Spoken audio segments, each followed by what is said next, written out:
Bonjour et bienvenue sur le plateau des Changemakers, ces personnalités qui changent le monde, qui innovent et qui se lancent dans des projets souvent ambitieux. Aujourd'hui, j'ai la chance d'accueillir Samuel Durand. Bienvenue Samuel. Salut Julie. Tu as créé 2 reportages sur le futur du travail. Work in Progress. Rien que ça, à seulement 25 ans. Moi, je trouve ça assez fou et j'aimerais qu'on revienne un petit peu sur ton parcours. Et finalement, ça a démarré au moment de tes études. Ouais. Tu as fait quelque chose que je trouve assez incroyable. Tu étais en école de management à Grenoble. Tu avais 2 stages à réaliser de 6 mois. Et là, tu vas voir ton école et tu leur dis « Moi, je vais pas faire de stage. Je préfère aller interviewer les entreprises, apprendre à leur contact et j'ai plutôt envie d'en visiter 100 plutôt que de voir ce qui se passe à l'intérieur d'une entreprise pendant 6 mois. » Moi, je trouve ça dingue. Comment l'école a réagi à cette époque? Pourquoi tu t'es dit que tu allais faire ça au lieu de faire un stage? En fait, c'est parce que j'avais commencé l'école au moment de cette année de césure où il faut faire des stages. Ça faisait déjà 2 ans que j'étais en école et ça faisait 2 ans que j'étais déjà freelance. J'étais déjà indépendant. Je faisais des missions pour des boîtes, donc je gagnais un petit peu de sous. Je choisissais les clients. Donc je bossais dans des projets un peu intéressants que j'avais pu choisir. Et je me voyais pas du tout être stagiaire pendant 2 fois 6 mois ayant déjà goûté à la liberté, ayant déjà goûté à la possibilité de choisir les projets sur lesquels je bossais. Et donc je me suis intéressé aux indépendants et plus précisément à la relation entre les entreprises et les indépendants pour lancer cette Learning Expedition de 6 mois. Tu l'as dit, une centaine de boîtes dans une dizaine de pays du monde.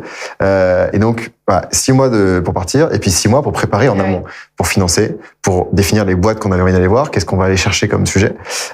Tu dis vous étiez plusieurs? On était 2 sur le projet. En fait, j'ai fait ça avec une copine qui a pas poursuivi d'ailleurs dans le futur Work, dans les indépendants ensuite. Elle fait d'autres choses maintenant. Mais sur le projet, on était 2 à le faire.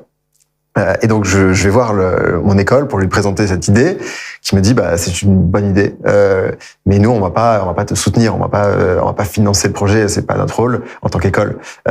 Et je dis vous êtes sûr quand même que ça va vous aider en termes de communication, c'est quand même sympa, il y a des trucs à faire, je pense qu'on peut aller les rechercher aussi. Il y a certainement des débouchés, il y a de plus en plus d'étudiants qui vont vouloir devenir indépendants peut-être, donc on va pouvoir rechercher de l'information pour pouvoir mieux les préparer ensuite. C'était quand même beaucoup de non au début. Ça les a surpris? Ça les a surpris parce qu'il y a assez peu de projets. Et en fait, ce qui leur faisait peur, surtout, c'était de dire oui, si on dit oui à ce projet, on va dire oui à tous les projets, tous les étudiants vont plus vouloir faire de stage. Et j'ai l'impression qu'elles n'étaient pas encore prêtes pour ça, à ce moment-là, les écoles.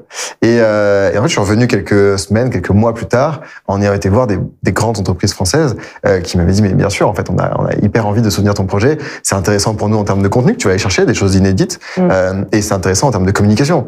T'imagines, la boîte XXX, qui soutient 2 étudiants qui vont explorer le travail de demain. En termes de com, ça marche super bien. Donc forcément, on a été soutenu par les journalistes aussi qui avaient suivi. Donc c'était assez cool. Et donc quand je reviens voir mon école, pour lui dire voilà, en fait, on part dans 2 mois. Il y a toutes ces boîtes là qui nous soutiennent. Déjà, vous acceptez? Oui, ok. Et vous voulez nous soutenir? Ah bah oui, maintenant on veut bien dedans aussi. On veut bien. Parce qu'au démarrage, quand t'es allé chercher ces partenaires, ton école, elle t'avait quand même donné un accord de principe ou oui. T'as un peu. J'avais le droit de faire mon propre projet. Et en fait, j'avais déjà créé une première boîte aussi dans l'école. Donc ils me connaissaient un peu sur ce côté entrepreneur en disant lui, il va a priori pas faire exactement comme tout le monde. Donc on se connaissait, on échangeait beaucoup en fait avec la direction, on se connaissait déjà. C'était pas la première fois que j'allais toquer à la porte pour dire je vais faire un truc un peu bizarre. mais ils étaient pas prêts à soutenir au début et quand ils ont vu l'engouement autour du projet quand même, là ils se sont ralliés au projet et on a fait ce projet ensemble. Donc je remercie de leur soutien maintenant. Mais donc on a fait ce projet pendant 6 mois et j'ai appris énormément de trucs, c'était dingue. Alors justement, visiter 100 entreprises à l'époque, en plus avec un regard finalement neuf en la matière, tu commençais à travailler en freelance, mais tu n'avais pas vu vraiment comment ça se passait dans les entreprises. Tu as dû apprendre plein de choses. Et est-ce que tu pourrais partager avec nous 3 grands enseignements que tu en ressors et où tu t'es dit, ouais, vraiment, voilà, c'est 3 notions qui ont changé mon regard sur l'entreprise?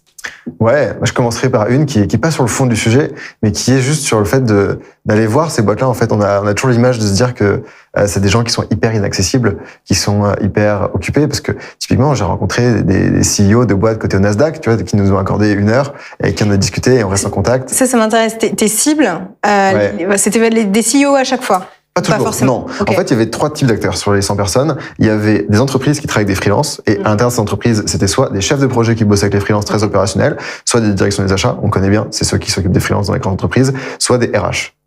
Et puis parfois il y avait des CEO parce qu'on allait voir aussi un deuxième type d'acteur qui était l'écosystème. Donc c'était typiquement des plateformes, des services pour des freelances, des tiers-lieux, des communautés d'indépendants. Donc là par exemple, c'était le CEO d'une grande plateforme aux États-Unis. Et puis des indépendants eux-mêmes, des indépendants qui étaient freelance depuis quelques années, quand même plutôt 5-10 ans, ultra senior. Moi je me rappelle d'un gars qui nous expliquait qu'il était développeur web et qu'il avait 10-15 ans d'expérience et qu'aujourd'hui pour un client qu'il acceptait, il en refusait 10 en fait. Et c'était des TGM monstrueux. On était sur du 2-3 000 $ par jour. Tu vois, donc c'était, et en fait, ce qui est intéressant, c'est que cette personne-là, avant d'être à 2-3 000 $ par jour, elle était à 200-300 $ par jour. Et ce qui m'intéressait, c'était de comprendre l'évolution. Comment est-ce qu'on arrivait de 200-300 $ par jour à 2-3 000 $ par jour? Et avoir le luxe de choisir ses missions parmi plein d'opportunités, quoi. Ouais. Et du coup, de rembobiner un petit peu le fil et de se dire, cette personne-là, en fait, elle a juste quelques années de décalage par rapport à moi, par rapport à d'autres indépendants, mais on va tous potentiellement dans 10 ans être à son step. Et comment est-ce qu'il a fait pour aller là? Donc, et l'enseignement, en fait, au départ, le premier, j'ai envie de dire, c'est juste, ces gens-là, ils sont hyper accessibles. Moi, je les ai juste contactés en envoyant un email, en recherchant sur LinkedIn. Et les gens étaient hyper ouverts juste de discuter. Ils avaient absolument rien à gagner. C'était deux étudiants qui venaient de France pour faire un petit projet, pour les rencontrer, pour apprendre. Eux, ils y gagnaient rien. Mais en fait, les gens sont bienveillants, sont hyper ouverts. Et quand on leur envoie un email, même des gens, on se dit, sont super importants parce qu'ils passent leur temps à être sur des plateaux télé ou à être super occupés parce qu'ils ont des gros postes. En fait, ils prennent quand même le temps. Ça les sort de leur quotidien aussi. Exactement. Je pense qu'ils passaient un bon moment. Et puis, alors, au début, on n'avait vraiment rien à offrir, mais à la fin, on avait quand même, tu vois, des dizaines de boîtes de témoignages à offrir. Donc, quand on allait voir des entreprises, on disait, en fait, juste avant, on a été chez Google. Juste avant, on était chez Microsoft. Juste avant, on était chez... Ça ouvre des boîtes. C'est, en fait, ça nous intéresse de voir aussi ce que vous avez entendu chez eux, parce que peut-être que ça peut nous aider. Donc voilà, gens accessibles. Et puis après, on était en 2018, 2019, tu vois, quand ça démarrait, ce projet-là. Et j'avais l'impression que l'écosystème, un des enseignements, c'est que l'écosystème indépendant était hyper structuré, côté indépendant. Côté écosystème, dans le sens où tu avais aussi pas mal de boîtes qui lançaient des services dédiés aux indépendants. Mais ce qui manquait encore, c'était l'adhésion des entreprises. C'était des boîtes qui étaient capables de dire, nous, on travaille avec des freelances et on est fiers de le faire. Et pourquoi est-ce qu'on travaille avec des... Et on y arrive. Et on y arrive. Et donc, en fait, il y a des boîtes, on a été voir, sur lesquelles ça fonctionne ultra bien, qui ont vraiment mis en place une stratégie. Et la façon dont elles l'ont fait est intéressante, c'est que c'est souvent ça part d'une personne. Une personne qui a une conviction, qui se dit, en fait, c'est le truc de demain, les indépendants. Il faut qu'on s'en occupe. Et on peut pas juste ne pas savoir combien il y en a ou sur quel métier on bosse avec eux. Et une personne qui se dit, on va faire des tests dans l'entreprise. Donc, je pense par exemple à Microsoft, avec une personne qui a beaucoup pris la parole dessus, c'est Paul Estes, qui a beaucoup communiqué, qui a lancé tout ce programme de collaboration avec les indépendants, et qui au départ était solo, et ils ont commencé en se disant, on va faire des tests pendant 1 an, on va étudier et monitorer des collaborations avec peut-être une centaine d'indépendants répartis sur une dizaine d'équipes. Et au bout d'1 an, au fur et à mesure, on va voir où est-ce que ça bloque, où est-ce que ça pêche par rapport au processus. Et on va pouvoir améliorer ces processus-là au fur et à mesure. Et c'est marrant pour une grande entreprise, parce que ça fait très start-up, et finalement, ils sont dans le test and learn. Complètement. Et c'est bien qu'ils aient cette ouverture d'esprit. Je pense que c'est un peu obligatoire quand tu es sur un truc qui est complètement nouveau, où tu sais pas comment commencer.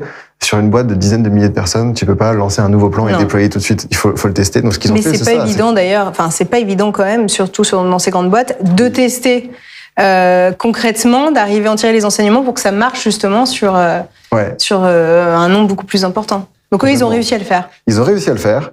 Et ensuite, ils l'ont déployé. Et ça a tellement bien marché qu'ils ont créé un outil, parce que c'est Microsoft. Et ils ont créé un outil qui déploie dans leurs entreprises clientes, en fait, même, qui est une sorte d'outil pour apprendre à gérer les indépendants. Donc voilà, de voir comment des grosses boîtes prenaient des sujets et arrivaient à les déployer massivement en ayant commencé tout petit. Ça, c'était aussi un vrai enseignement de ce projet. Et puis après, l'autre enseignement, moi j'ai été frappé de voir. Alors j'étais parti avec l'idée de vraiment me concentrer sur les freelances, mais très rapidement j'ai mis un pied dans ce que j'appelle maintenant le future work. Et j'ai rencontré des boîtes qui avaient des centaines, même des milliers de personnes qui travaillaient à distance, sans bureau et qui voyaient pas leurs collègues ou qui les voyaient assez rarement et pour lesquels en fait ça fonctionnait. Entreprise distribuée. Oui, exactement. Entreprise distribuée. Mais moi je l'imaginais super bien avant de partir. Tu vois, on est 5 dans la boîte. Allez, on est 50 même dans la boîte. Tu me dis il y a pas de bureau et on se voit 2 fois par an. Ça me choque pas. Mais quand tu me dis on est 1000, on est 2000. Moi ça m'impressionnait de me dire qu'ils avaient quand même de l'attachement pour les collègues. Tu vois, qu'ils se connaissaient, qu'ils étaient, ils avaient pas des taux de turnover qui étaient gigantesques. Ils ont développé une culture du remote. Ils ont réussi à.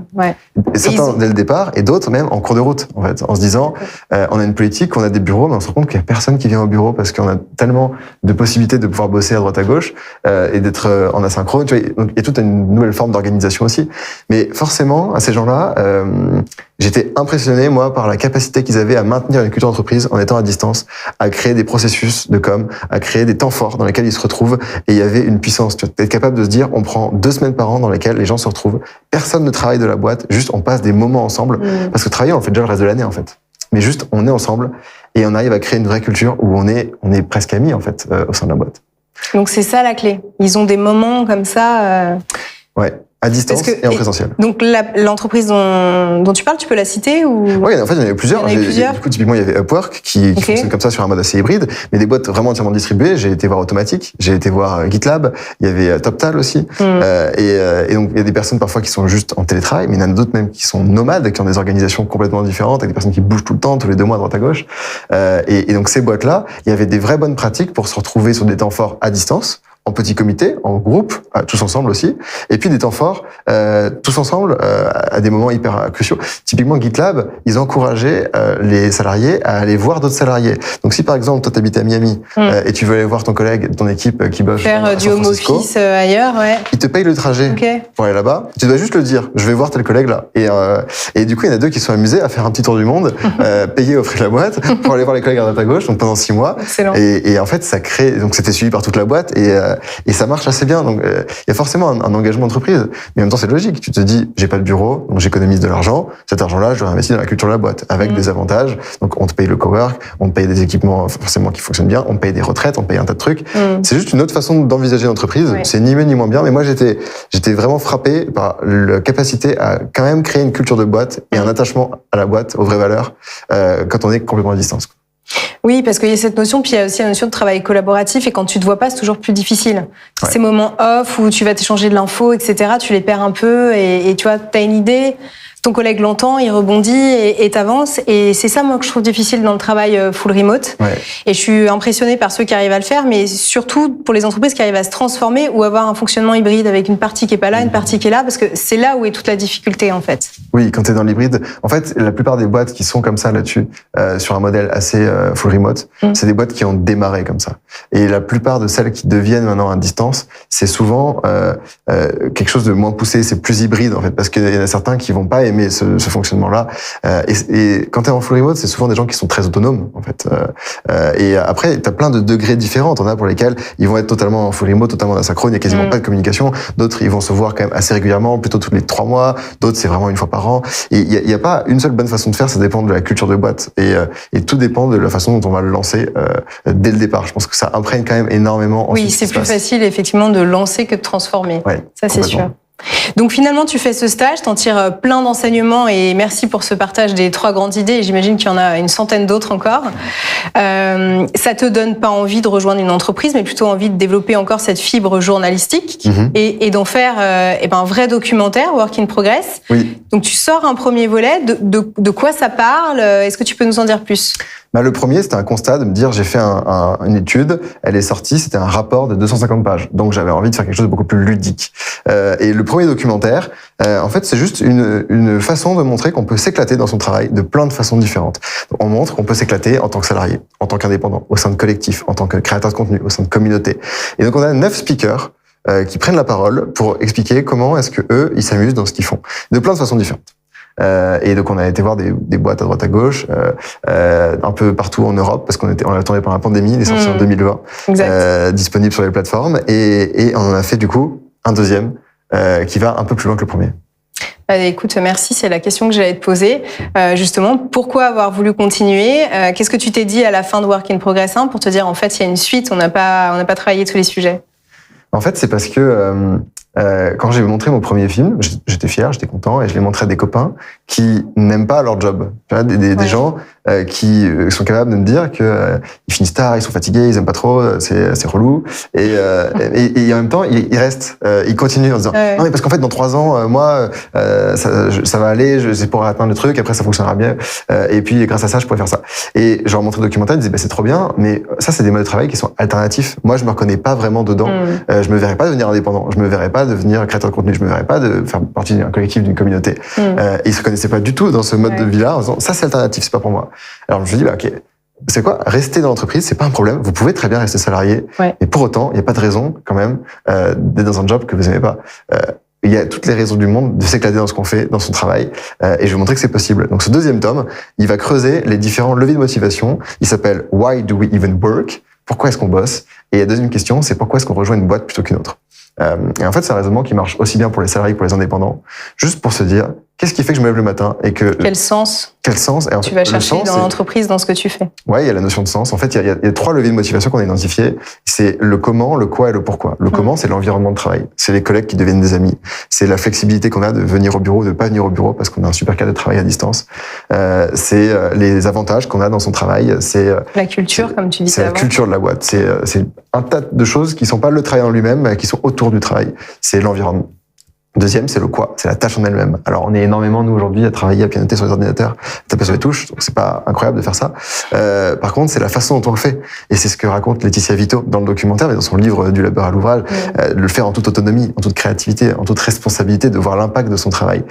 Et ça, on peut l'avoir dans tous les métiers. Et on va faire un parallèle entre des artisans qui travaillent du bois à Chamonix et des développeurs web à Porto, donc qui pianotent sur ordinateur, mais qui t'expliquent qu'eux aussi, en fait, ils bénéficient de ces valeurs de l'artisanat. Et le troisième point, c'est ce que tu disais, c'est le sens, c'est la mission.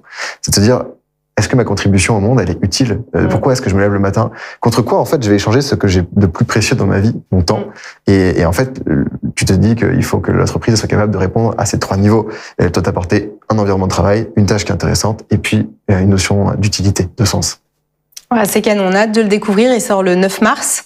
Oui, avant-première le 9 mars, il sortira dans les prochains jours ensuite. Ça arrive très bientôt.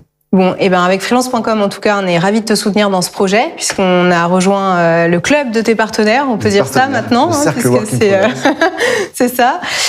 Et du coup, pour tous ceux qui nous écoutent et qui aimeraient voir en avant-première le film, on organise nous aussi une projection privée avec Samuel le 22 mars au Grand Rex. Donc n'hésitez pas à lever la main, à nous faire signe, à nous écrire si vous souhaitez assister à cette soirée qui s'annonce grandiose. En tout cas, on se rencontrera comme ça. Exactement. Eh ben, merci Samuel pour cet éclairage. On a hâte de voir le deuxième volet de Working Progress. Et puis pour tous ceux qui nous écoutent également, n'hésitez pas à réécouter toutes les interviews de Changemakers ou à revoir les vidéos sur notre chaîne YouTube ou sur toutes les plateformes de podcast. À bientôt. Merci Julie. Merci Samuel.